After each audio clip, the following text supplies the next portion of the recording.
Hello everyone and welcome to this week's adaptation of Tombstone's Terrific Thoughts, the show where I, Quinn, Tombstone Toomey, debate the ideas in different articles on various subjects. This week we're taking a bit of a step back from the excitement of last week's topic, the formation of serial killers. I thought it was right to start this podcast off with the Jeopardy theme song, risking a copyright lawsuit, just to get you all ready for this boring topic. We are going to be reviewing 3 articles about genetic modification. I know, sounds boring, right? Well, not as much as you might think. Within the last 10 years, there was some new technology in the genetic world invented that was called CRISPR-Cas9, which allows scientists to disable and replace certain parts of the DNA. This technology is in its infancy, but in theory, it could allow you to pick the eye color of your child, their height, and even their sex assigned at birth.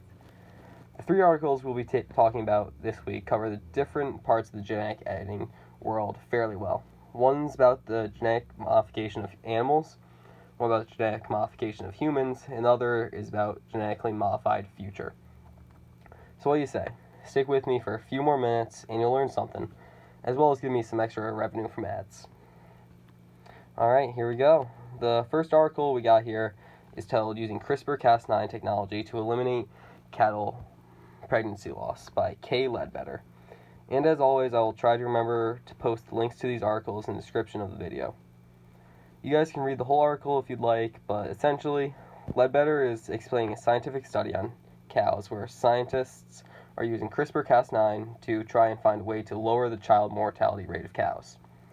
A considerable portion of pregnant cows lose their calf before it's even born.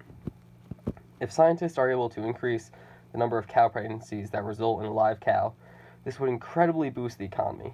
Beef and dairy products are sold all over the world and have an important role in society.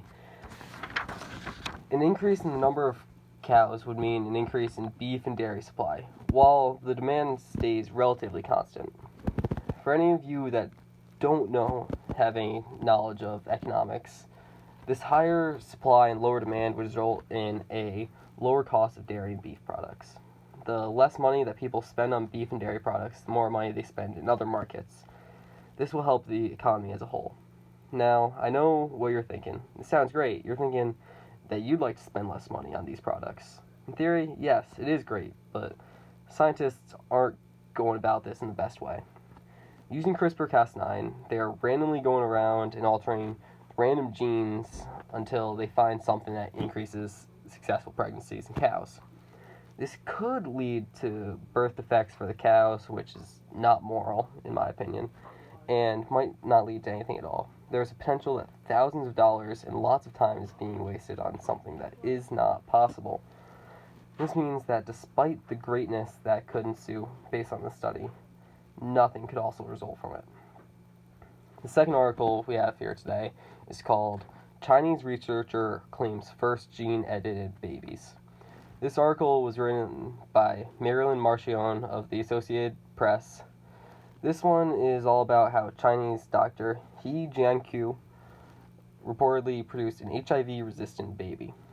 Based on the research I've completed, this is the only case of genetic editing being used to create a genetically altered baby human. There was a pair of twins in this case that were both genetically altered, and only one is HIV immune. The other only received half the things and is just HIV resistant. This case has been very polarizing to the scientific community. Marchion addresses this with numerous quotes from doctors and scientists who do not approve of what He Jiankui did. What she does poorly is describe the perspective of those that support the doctor.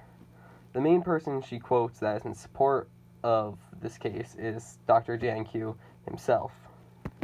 This does a poor job of explaining the view of the scientific community, as he is biased as he is defending himself from others that don't approve of his actions.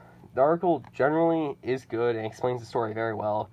It just could use some other outside perspectives. The last article for this week isn't a specific case of genetic editing, but more of a theoretical prediction of a world where designer babies are commonplace. This article, designer babies can lead to growth of homogeneous individuals by an unnamed doctor at the Manipal Center for Humanities in India.